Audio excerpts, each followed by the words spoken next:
BB Black family, race first. Welcome everyone once again to another session here at the School of Urban Philosophy, man, where we are always, and I say always, straight up, straightforward, and straight to the point, where information is used to elevate, inspire, and liberate Black people. Welcome. We are in session. How's everyone doing out there today? BB Fahodi and my brothers. How everyone is doing? How you feeling? What's on the agenda? So we got my brother Safo in session. As always, please share this video. If you are new to this page, please subscribe to the channel. And as always, we're going to dig into some relevant conversations, some relevant topics to stimulate thought and to inform ourselves. And as always, with me, I like for us to be very dialogical, meaning back and forth in this discussion. Yes, I may sit as the facilitator, but it's about us. That's the struggle. We really have to struggle to be about us. And oftentimes when I make this statement, struggle to be about us, to be together, typically I get pushback. And we begin to talk about the different things and the different reasons why, we are not together and so on and so forth. And by together, I'm most definitely not thinking idealistically or in some type of utopian sense. That's not what I mean. I mean that brothers and sisters who share the same aspirations, desires, and wants and sentiments, we should struggle together to be together. It's very simple. If we share the same ideals, the same principles, aspirations, the same desires, the same wants, the same goals, we should struggle together to be together. We should not allow petty small things to divide us.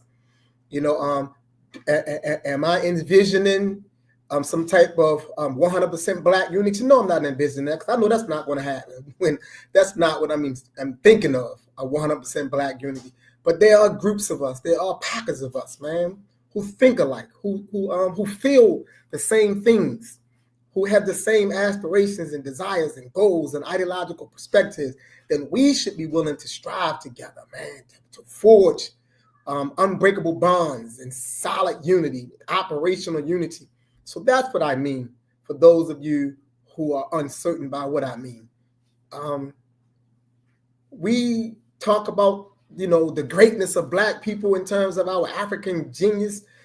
We highlight those societies. We talk about the great Kemetu people and Kemet. We talk about the brothers and sisters of Mali, Sanga, Ghana, Mona Motapa. The great Ta-Nehisi and Ta-Seti and the Zulu Empire. We talk about all these great kingdoms, if you will, if you want to use that terminology. But those people were together. Those people were together. Now, let me be very clear. I'm not saying that it was 100% together, but I'm saying that there was a general sense of togetherness that fused the togetherness and that allowed them to produce and build the things that they built. You don't build great things disunited. You don't build things like that disunited. So oftentimes we talk about what we want. There's a struggle that comes with what we want. What we want requires a type of conscious effort. It's not going to be easy, but we must be willing to endure the struggle, to go through things together, to forge greater bonds. Let me say that again. We must be willing to go through things together to forge greater bonds, because there's this terminology that I've been working with lately. It's called revolutionary cohesion, right? I think, revolutionary cohesion speaks to within a group. It's a type of collective awareness within this group where the group have achieved a type of social coherence, and political and ideological synergy. Social coherence and political and ideological synergy, which oftentimes is expressed through ideological clarity and ideological solidarity. Now, this revolutionary cohesion is not a state of being to be reached. It is more so a profound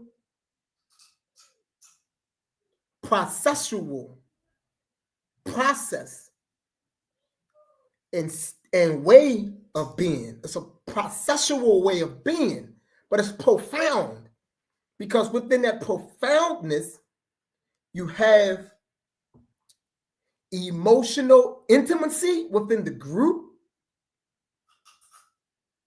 and spiritual vulnerability within the group. Right? That's something you struggle for. That doesn't happen overnight. You don't read 2 or 3 books and arrive at that. You don't get it that way. You must be willing to go through things together to achieve that. That's how we win wars, man. That's how you win. That's how you take a group of people from one state of being and you get them to another state of being, because the key is groupness. That's the key. We are oppressed as a group, and the people who have oppressed us oppress us as groups. Like colonization is not an individual thing. Colonization is a group thing. So to colonize people, it requires one group of people to impose their groupness upon another group of people, right? To impose their groupness, and within their groupness is their way of being, their economic way of being, their social way of being, their religious ideology. They take in turn and they impose that upon another group of people to sustain and effect colonization. And the reverse is the same.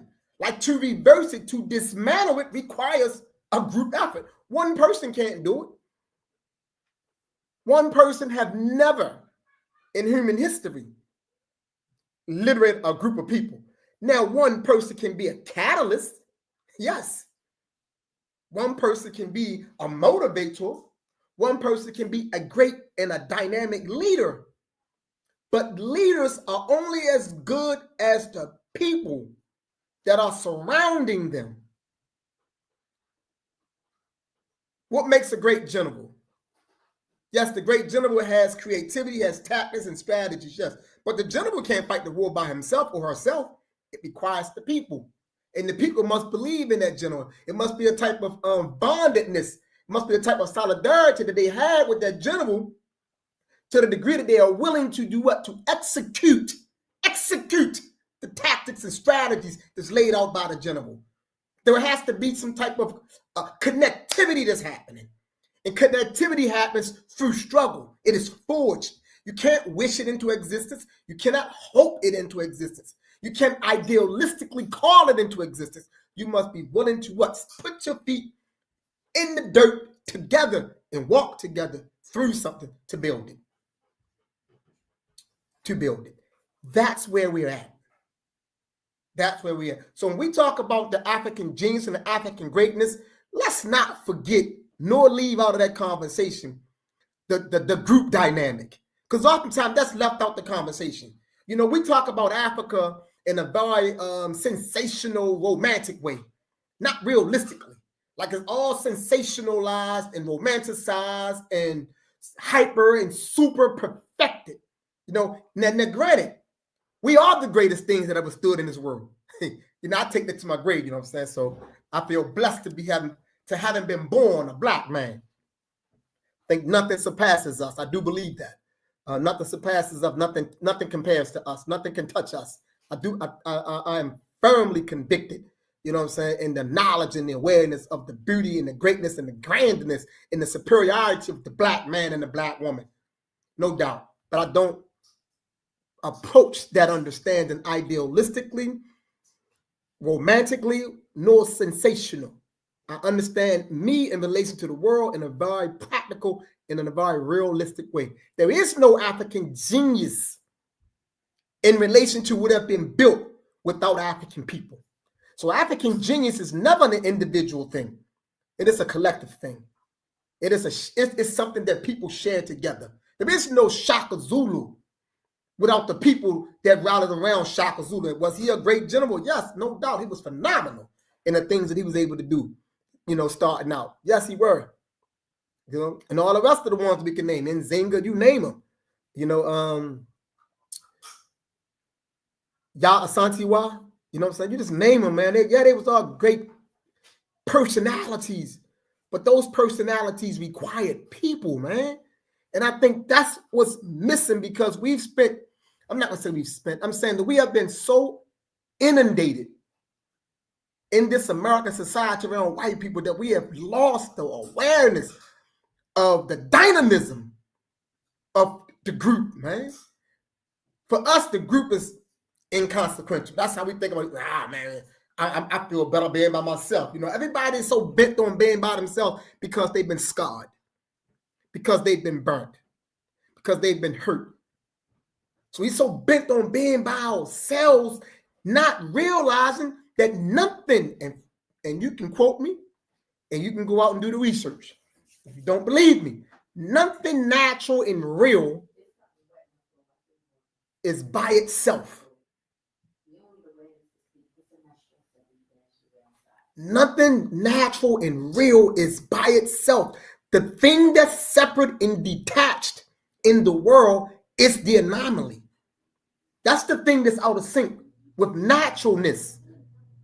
So what happens is that when we become so separated from the group and become so antithetical to the group, we use our intelligence to justify and rationalize being separate, because we are great rationalizers. We are highly intelligent beings. So we use that intelligence to justify and rationalize being a separate thing. And the longer we remain separate, the more out of sync we become. And the more out of sync we become compels us to keep digging up more and strong ways to justify being separate.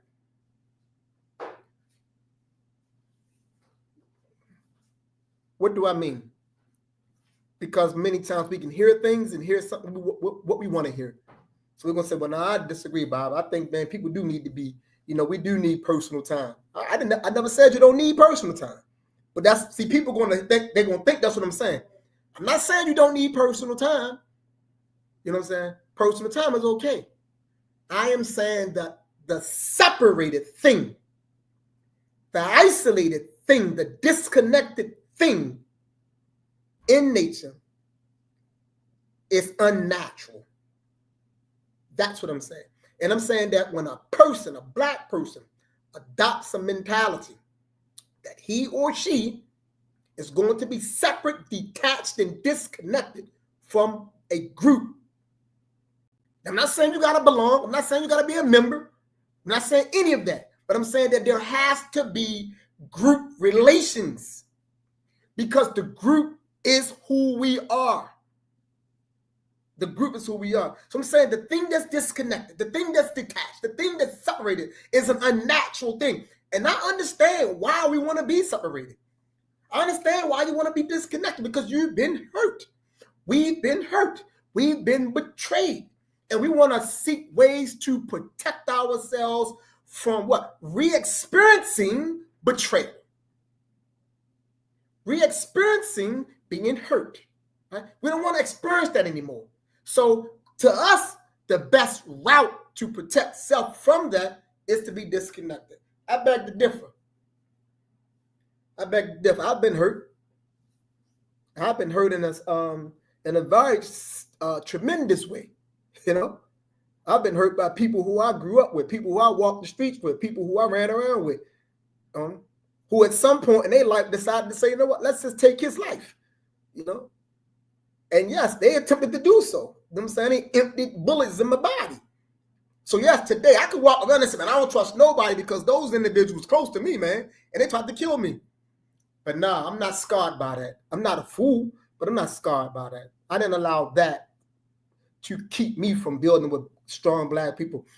The greatness that I have been able to achieve, the beauty that I've been able to create and manifest in this world today is because I rock and roll with a group. That's why.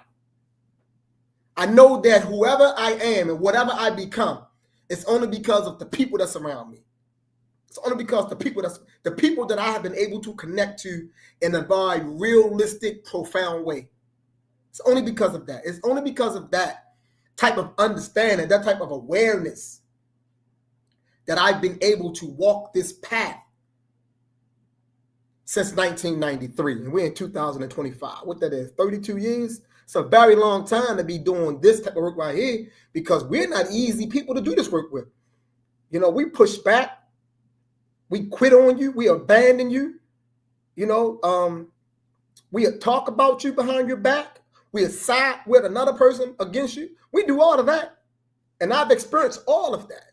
But I know that there in and of itself doesn't represent us as a people. So it never have and it never will impact my perception of my people. See, I know that Black people are the greatest people. I know that in a very intimate way. See, I've seen the beauty and the grandness of the Black spirit. The Black spirit. I've seen how it had been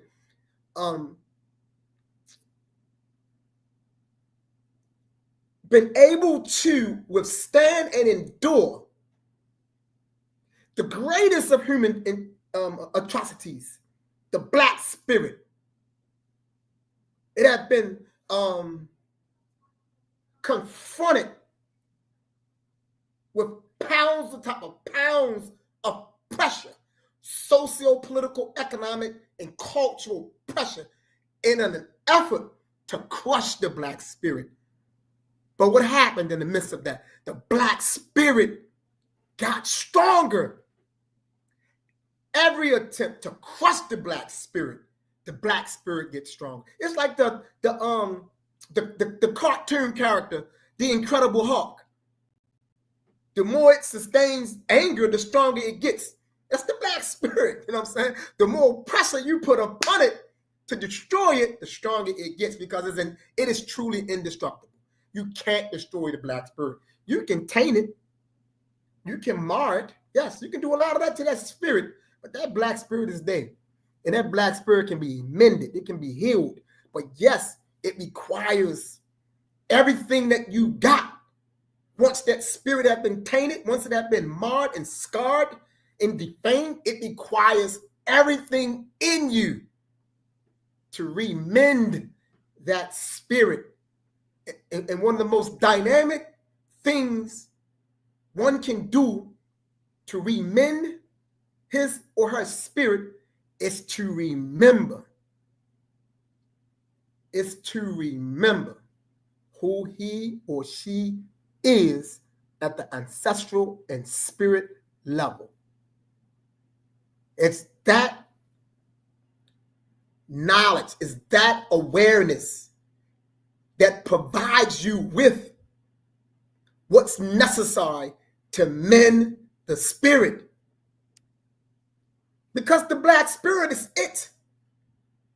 Nothing precedes it, and nothing is coming after it. Whether we understand that or not, and that's the truth. Nothing precedes it, and nothing is coming after it. It is all powerful. It is the core of who you are. It is the core of who you are. And everything that has been thrown at us, you name it. You know,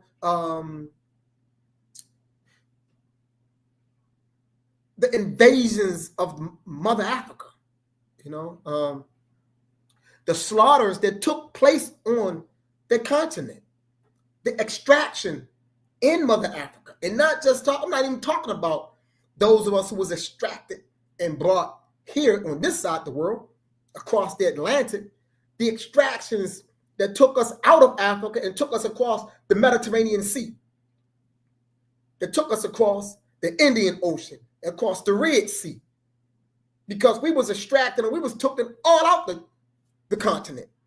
And we was battered, raped, robbed, abused, misused in all those places.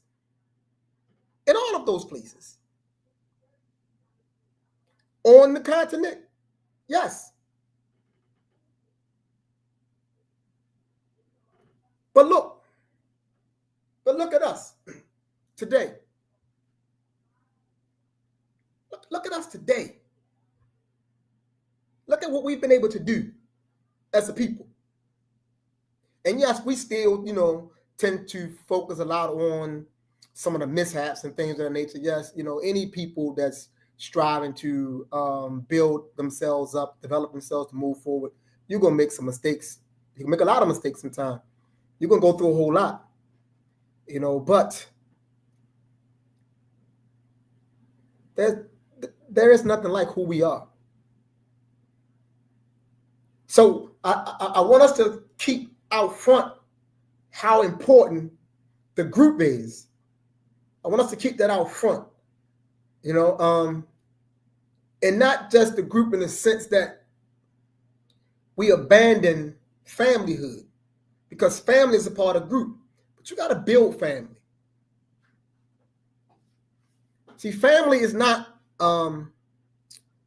it's not an automatic construction.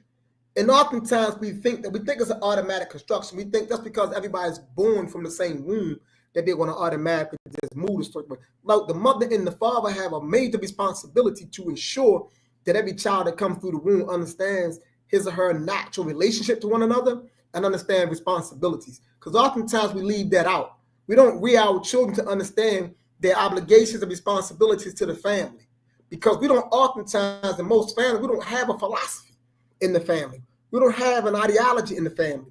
So everybody's just pretty much just growing up, and we're just focusing on the physicality of that being.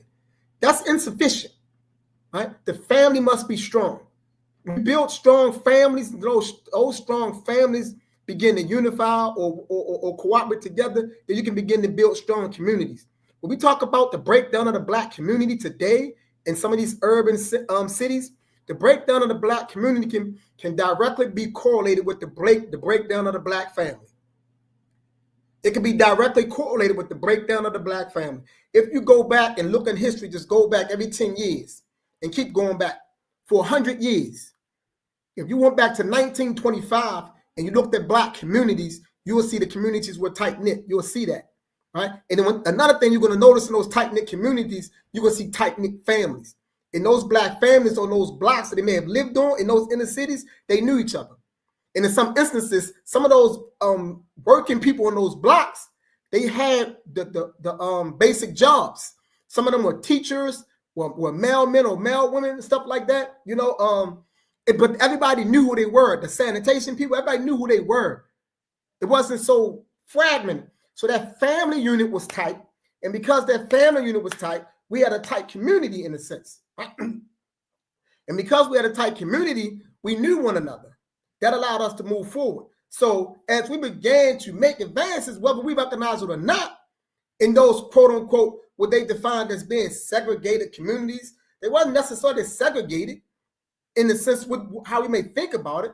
We was actually doing well when we were together. We always had pushback from these peoples in this land.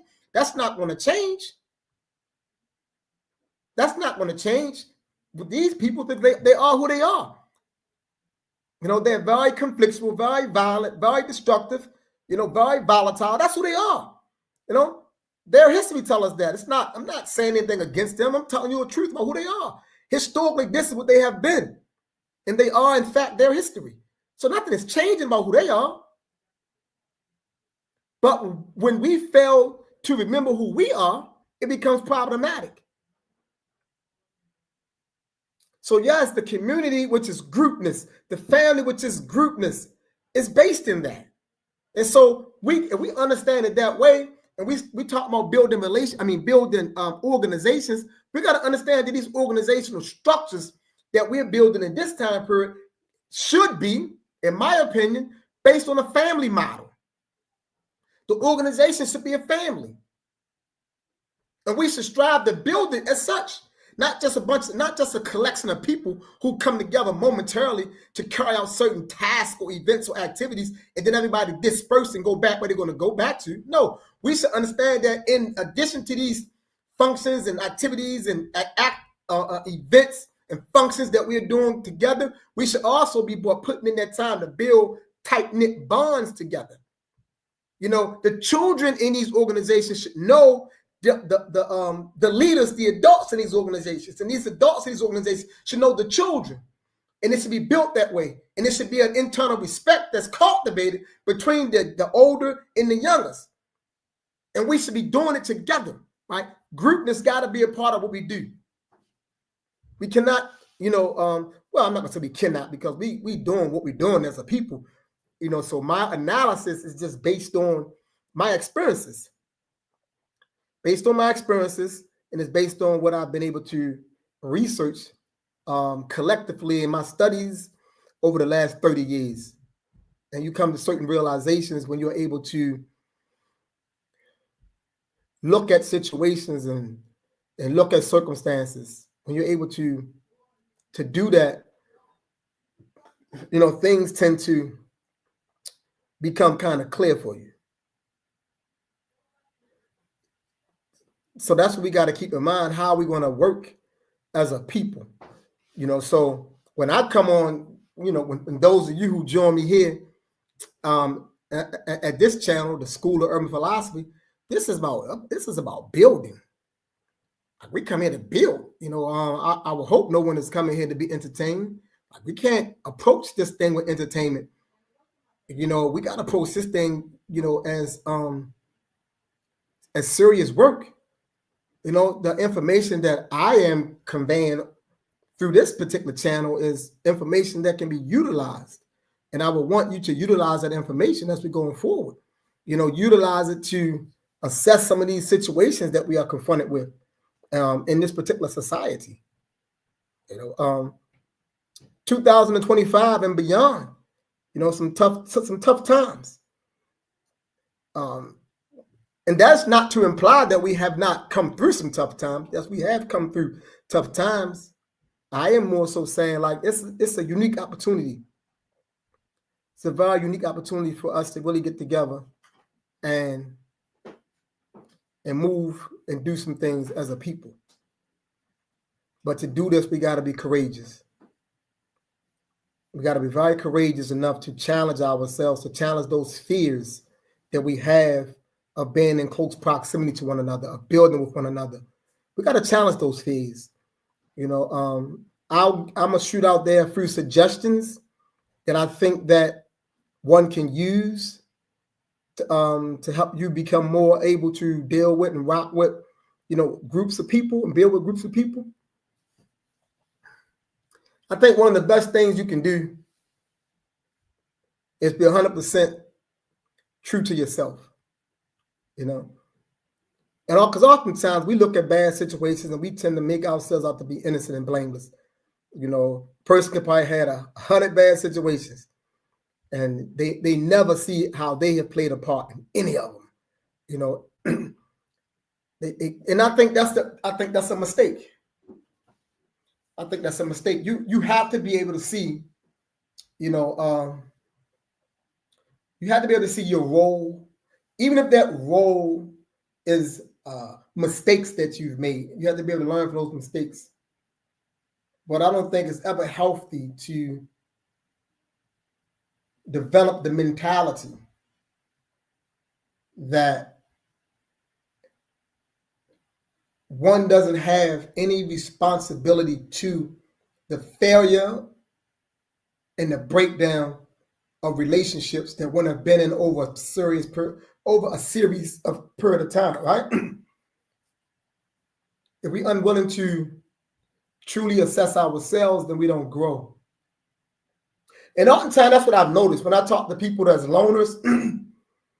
I listen to them loners, and I notice how they always, because all you have to do is listen to them long enough. Eventually, they'll start talking about their experiences. And I've always noticed one thing about all the loners is I've never heard a loner ever take responsibility for whatever happened. It's always the other people. It's always, they wasn't ready for me. They ain't want to hear me. They ain't want this. They did this. It's never that they done something out of line. And that's what I've noticed across the board. Always the loner or the person that's individualized, separate and detached and disconnected always has issues and find fault external to him or herself. They never, ever admit to their role. And that's the first problem right there. That's the first problem. If you can't honestly deal with yourself, you can't, there's no growth, you know? And people too often mistake eloquence and articulation with growth. Eloquence and articulation is no indication of growth. That's no indication of growth. We think that eloquence means a person is sharp or smart. We think eloquence means that. Eloquence and articulation doesn't mean that. It has nothing to do with a person being transformed. Transformation, which is an internal process, can only be understood and seen within character. Within character. And character is the consistent behavior that one displays, not the isolated moments of behavior. Your character is that which is consistent about what you do. That's your character. It's not those isolated moments when you done the right thing and showed up here, showed up there. It's the consistent thing. That's your character. So the transformation manifests over time because it has to show up consistently to be viewed as transformation. So it's the person that says, I no longer drink alcohol, on a Monday, but on a Friday, they picking the alcohol back up. It was that's not enough time to truly measure. So you never stop. You never stop. Those 5 days, you ain't stop. You was faking the front. You was playing games. You was attempting to pour the wool over someone's eyes. You were saying what you needed to say in a moment to deceive someone, to lie, to show up inauthentic. That's what that was. So the articulation of information is not an indication of growth and development. The eloquence of knowledge, so he's very eloquent because he or she are able to convey knowledge. That's no indication that one have truly developed and grew as a person. And I think at the end of the day, that's what it's about. It's about growth and development. It's about growth and development. If this is your first time joining this channel, please subscribe to the channel. Share the video, like the video. Excuse me. Share the video, like the video. Let's get the content out. It's one of those channels that, urban philosophy is about honesty. And oftentimes, one of the things that I've noticed is that we don't want to hear honest conversations a lot. Because some honest conversations, it applies too much to us. It applies too much to us. We get away from it. Like we want the drama of inauthenticity. I don't really care less about your truth. That's not where I'm at. But for me, the only way I know how to do it is to be honest and be truthful. Sister Nikki Lenova, peace and blessings, sister. I only know one way to do this thing, and that's to be honest, truthful about us, to provide us with information and knowledge that we can use so we can transform, because I'm always stressing the need to transform, to do better, to try to help us break some of these mentalities that we have that's really handicapping us as a people.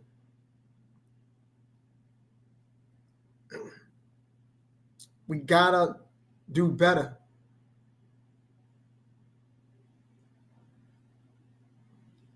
Develop healthy habits. One of the things I've learned through history studying our people, whether that's in the United States of America or on the continent of Africa and the Caribbean. When you study African people, we look at black people, really looking at black people, you notice that there's a quality about how we behave. Like within our history as a people, you don't find us doing the outrageous things that other groups of people do and have done. So, and then when you think about those who we may deem to be historically leaders, you tend to notice they all had like a deep understanding as it relates to how they conducted themselves. Like the character was something that it stood out. They had strong, solid character. Like historically, they had strong, solid character. They had integrity, commitment. Like these are the things that you see kind of pop out. Vulnerability, transparency, discipline. These are the things that we typically see. And you would notice that those leaders or those people, those men and women, they didn't just wake up one day and became that. You notice when you look at their lives, the correct way, you can begin to understand the processes that they've been through. Like they've been through a process to develop themselves. Whether that process was some type of institution, some type of organizational structure, but you would notice that they was a part of something that helped to develop them. And that's where we are at today. We're trying to, primarily here at the School of Urban Philosophy, that's what I'm trying to convey. That's like my central message. Trying to convey to us the importance of two things. Not being isolated, disconnected, and separate, one thing. The second thing, understanding the importance of being a part of a strong, positive, centered group. But call it what you want to call it.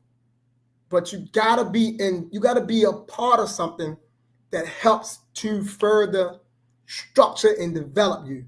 Like this lone wolf, we can't keep on doing the lone wolf, y'all. We can't keep doing the lone wolf. We got to challenge that fear. We got to challenge that fear. We have to deal with those traumas that we're carrying around, keep us away from each other. We have to deal with that. We have to become more engaged in the spirit. The Black spirit is your key. Tune into your spirit. Really, really tune into your spirit. Rely upon your spirit to guide you, so you don't have to be so afraid and fearful of the group. Rely upon the spirit. Brother Zumbi, New African Freak, Race First, Supreme Black Love, back at you, my brother. Glad you was able to join us here tonight. So yeah, rely upon your spirit. That have always been my go-to, my spirit, the Black spirit. You consistently and constantly, tuning into the spirit, your core, the core of who you are. Just tapping into that and allowing that to kind of guide you how you're going to move. Because when your spirit is really rejuvenated and you're tuned into your spirit, it functions in one capacity among many as a radar. It's like a sensory. It's a gauge. So that spirit allows you to gauge what's around you. So when you come in contact with other people, human beings, you're coming in contact with energy. And your spirit is going to automatically, it's going to create the repellent or the attraction. When that spirit is really tuned into the correct way, and you're utilizing the spirit, that's your radar sensory. So you don't have to walk around uptight, because your spirit going to do everything for you. It's your spirit. That's what's going to let you know when you're in the space of another good spirit, someone worthy of you bonding with. Your spirit going to let you know that when you're in tune with that. But when you're not in tune with your spirit, you got to rely so much on your intellect. You rely so much on, your material mind. And that material mind, it takes over and it begins to rationalize and justify being by yourself. That's a disconnect. That's spiritually disconnected. But when you're in tune with your spirit, you don't got to rely all on that intellect like that. Your spirit got you. You don't got to walk around fearful and afraid, because your spirit got you. It's not going to allow you to go anywhere where you're going to get damaged and get hurt at. Your spirit got you. But you have to work on that. You have to grow up, evolve, and develop. You have to cultivate the ability and the capacity to be tuned into your spirit. That's work. That is work. You can't sit around all day long upset and mad. You can't consistently keep blaming other people. You can't keep on saying that other people wrong you. You gotta see yourself as being complicit in some capacity. Even if that's an iota of an inch, you have to own it. You cannot keep on making yourself out to be someone who's just under perpetual attack from other people for no reason. You cannot keep doing that, and too many of us does that. And we start saying things like, well, I don't want to be a part of no group. I'm done with those types of groups, because we start justifying being away. We start trying to make it seem like it's the other individual. Nah, we can't do that. If you're a serious person, if you're really about growth and development. We keep talking about Africa this, Africa that, and when you look at Africa, that's one of the most prominent things you see. It's collectivism, groupness, cooperation, family, you got community. That's one of the most profound things that you see. Then we quote the Zulu proverb: a person is a person because of other people. We talk about Ubuntu. We quote that, I am because they were. Like, at the heart of that, you think at the heart of that, that's about people, not individuals. It's saying that I am because they. It's associating the I and the they together. It's letting you know that, the I is only existing because of group. But it says a person is a person because of other people. People is what? Plural. It's saying that the person is only the person because of the people. We quote it, but we don't want to live it. We don't want to step into it. We don't want to step into it because we still got fears. You cannot be, according in the African worldview or the African framework, you can't be fully human by yourself. Then that's the African framework, and African people building this earth first. And they was here for a very long time. They had more time to study human growth and development than anybody else. They had more time to work out enough of the social issues that relates to human growth and development.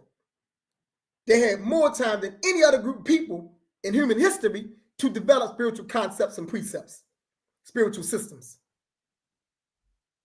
They had more time than any other group of people in human history to chart, C-H-A-R-T, to chart the passageway in terms of conscious development, consciousness, the degrees that it go through. And the one conclusion they came to in terms of consensus is that no human being grows and develops into being a fully human being by him or herself. It don't happen and it can't happen. We just been traumatized over here in the United States of America, whereas we just afraid of it now. Not only are we afraid, we don't understand the process. We don't even understand how to engage it to get right. Because we're not around the right types of people who got the knowledge and the awareness. We're not plugged in. We're not inside any type of apprenticeship. We're not under anyone's instructions. We don't want to come up under a more spiritually attuned person who can instruct us and show us how to step into our spirit and open ourselves up. We want to push back against everything and tell ourselves that we know it all. It doesn't work that way. It doesn't work the way. Any master in human history is a master because he or she studied underneath a master. Simple as that in any field. Right? To study underneath someone doesn't mean that you're less than, but we got to do it. We got to do it because there's no need to keep running around here, quoting these profound African statements if we're unwilling to stand in the heart, in the essence of the statements. To stand in the heart of the essence of the statement. A person is a person because of other people. Zulu, Southern Africa, if you will. Ubuntu, Southern Africa, if you will. The science of perfected living, that understands that one person's existence is contingent upon the existence of other people, right? So therefore, I'm going to treat you with the highest regard because I know that my existence is contingent upon your existence, right? Once again, it's relating the I to the all. See, for us, the self is always a communal self. It's not an individualized self in the self of detachment, disconnect, right? It's not that, and sometimes we tend to confuse individualism with individuality. Your individuality is your uniqueness, your creativity. See, everyone retains that, but you retain your uniqueness and your creativity in relation to a group, a community. So that's what allows that group and that community to be as flavorful as it is because the individualities of the people that are there, their uniqueness and the creativities of the different peoples who are there, but they are not striving and aspiring to be disconnected from that group or to exploit that group or take advantage of that group or to be away from that group. They exercise their individuality in relation to the advancement and the elevation of the group. They understand that they are indispensable to the group as the group is to them. They know that we have a unique relationship. And that's understood. So that's why I'm submitting to us that we cannot stand alone and be so afraid to be with others. We gotta grow with others, and you gotta be willing to do what? To examine yourself, because you're not blameless. You're not blameless, and you gotta examine your thinking. We can't keep walking around thinking in a very open type of way that our thought process is 100% accurate. Can't keep walking around like that. You have to assess how you think, how you respond to things, how you process information. All of that has to be assessed because some of us do process information incorrectly. We hear one thing, but the interpretation is another thing. We hear one thing and then interpret it differently and then convey it back differently. There's a breakdown somewhere. And we have to be willing to do what? To truly assess ourselves. That's one of the things that I've been doing for the last 30 years. I stay in self-evaluation. I am always evaluating me.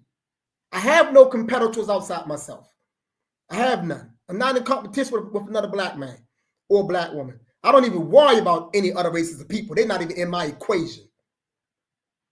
But when it comes to black people, I'm not in competition at all. I'm not in competition. I could be around the brightest black person, and I'm okay with that. my true competitor in any capacity is me. Have always been me. So I am always self-assessing, self-evaluating, self-correcting when necessary. Because my trajectory for me is self-mastery in the sense that I want a type of discipline about how I think, speak, and be.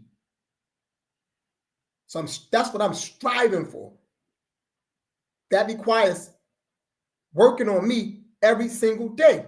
So even when I'm able to come and assist and help out other individuals, that doesn't mean that I'm not still working on myself.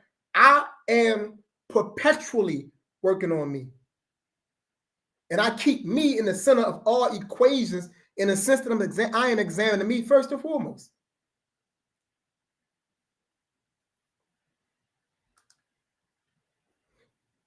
You say, is competition healthy? See, once again, your question is not the question that you're asking. That's not what I said. I said I'm not in competition with another man. That's what I said. I don't think men should be in competition with another man. You talk about sports. But if a person is walking around feel like he's in competition with another man, that's going to become a problem. And that's the reason why we overthrow each other. We set each other up because that competition with that other individual becomes jealousy and envy. Now, in terms of sports, yes, it has a function.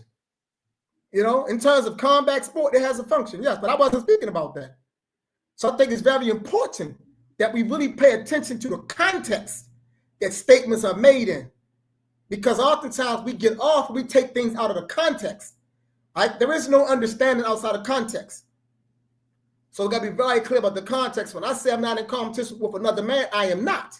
You know, and that's why I say I can be in the presence of another strong, intelligent man, and I feel no way about it because I'm okay with that. So I don't have to be in another man's presence because this man is, you know, writing 2 books a year, and then I feel like, well, damn, I need 2 books a year. Now I don't count that way. You know what I'm saying? If he can achieve 2 books a year, then great. You know, because he's not my competition. My competition is me. Now, if I'm playing basketball, you know, and I got to compete against you, yes. If I'm doing kickboxing and I got to compete against you, yes. If I'm boxing as a sport, then yes. But I'm not speaking about it in that particular capacity because the whole basis of this conversation is about growth and development. That's the context. The context is growth and development, not sports, anything outside of sports. So in the context that I'm talking of, we should not be in competition with each other. And that's the reason why we can't get together because we compete too much. You know, everybody feel like they need to be the leader. I don't need to be the leader.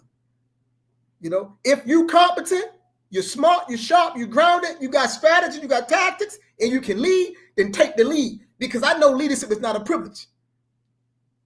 I know it's not a privilege. I know it requires a great deal of sacrifice. And if another person feel like he or she is ready to do that, then I love it. Come on, you can have it. Take the lead. But we struggle with leadership collectively because everybody want to compete. So that's the point that I was making. We want to compete. And we don't need to be competing with each other. We need to be cooperating with one another. It's cooperation over competition. So that's what I'm speaking about. Competition is for the sports. It's for training, you know, but it's not for this real life work. When you're trying to build unity, there can't be no competition. When you're trying to build family, there can't be no competition. When you're trying to build community, can't be no competition. It's cooperation. And cooperation can only happen when people are secure. You can't have cooperation when you got insecure people who are timid. There is no cooperation that's going to happen. There's no unity when you got insecure, timid people. So we have to kill the mentality of always trying to compete. That has to die. Whenever I'm in the presence of somebody that feel like they need to compete, I know that I'm in the presence of somebody that's potentially a traitor. You're potentially a traitor. If we're trying to do this work and all you want to do is always trying to find a way to compete, you are a traitor. You will trade. You will betray us because you're driven by the wrong thing. And the movement can't be driven by competition. It can't be your drive to shine. You know, that can't be the drive. So I hope I answered your question, young brother. Respecting and correcting the people. Yeah, true to that. Peace and blessings, Mr. McQuan Kawan McGee. Peace and blessings, Craig Hotep. Ifa Bamala, as always. Before the race first. Safo, before the another one of the young warriors out there, before the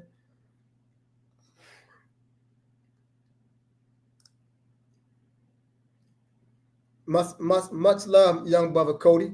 You keep a question, my brother. You keep a question. That's a good thing. Keep a question.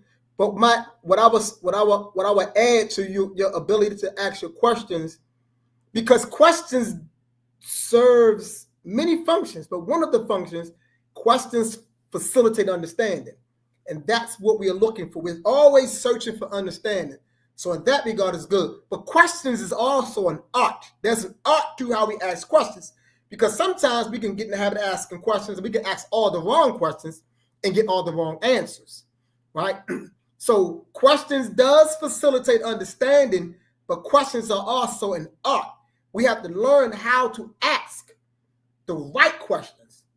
And key to answering the right questions is not to ask questions loosely, but to be very attentive to what is being said, and then ask questions to probe the discussion. Ask those questions to probe the discussion, to deepen the discussion. And we do that by really paying attention so we can understand the context of the information, because the information belongs to a container. See, the information belongs to a container. The container is the context. So we want to always pay attention to the context, because we're using a European language, and in most instances, these words has many, many different definitions. So we want to catch the context that the information is being conveyed in, and within the context, we ask the questions there. That's the art to asking questions, because now we can deepen the discussion. And as we deepen the discussion, we can get a greater impact. And then what happens when the proper questions are being asked, that's how you inject yourself within the discussion, because your questions become a driving force of the discussion. And what begins to happen is a dialogical process. And that dialogical process mimics the building blocks of life, which is vibration or oscillation or back and forth. And we always want to create a back and forth process, reciprocity. But we can maximize that when we are being very, very attentive. And we catch the context and build from there. I unite with your perspective. Like the old saying, check yourself before you wreck yourself, no doubt. So I don't know if that make any sense about what I just said, young brother Cody. If that made some sense, let me know if that made some sense or not. But that's what this thing is about. Being very attentive. We want to approach every discussion as a student, but a student in the sense of a master builder. So when you come to a discussion, you want to, in your mind, you're in a master builder class. You're a student of becoming a master builder. That's how you approach the discussion. So you come to the discussion, and once the discussion is of interest, you become very attentive. You pay attention to it. If you are able to take notes, which is always good. If you are able to take notes. But you want to pay attention. Catch the context. And once you have the context, you can ask those probing questions. That's going to do two things. It's going to help deepen your understanding, and it's going to broaden and deepen the discussion. And that's going to have greater impact. And in that instance, you have became a part of that discussion. You become a part of it. And see, in our greater understanding is not from being a spectator of the discussion. See, you can learn something being the spectator, but the participant always learns more. The participant always learns more. You know why? Because you become instrumental to the developmental process. That's why I say enter the process as a student of a master builder. And you paying attention. And you're waiting for your entry point. Right? It's like the girls growing up playing double dutch. Remember double dutch? They stand on the outside and they rocking and vibing with the rope. Because they waiting for their entry point, how to jump in there. And they jump in, bam, and they get to going. Bop, bop, bop, bop, bop, bop, bop, bop, bop. Right? But then you got girls that's on the outside too. They enjoying it a little bit, but the one that's in there doing this right here got a different experience than the one that's just on the outside that's watching. Right? And oftentimes that's how we approach discussions, because we say, well, I just want to learn. We just sit back and just learn. You can learn something being a spectator, but I always tell people the participant learns more. Revolutionary cohesion, yes, it's forged. It's forged. It's best represented by the social coherence and the political and ideological synergy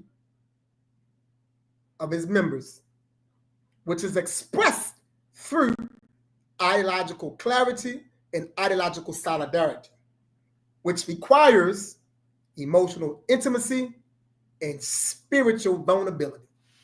Right? This doesn't happen overnight, and it can't be forged through fear.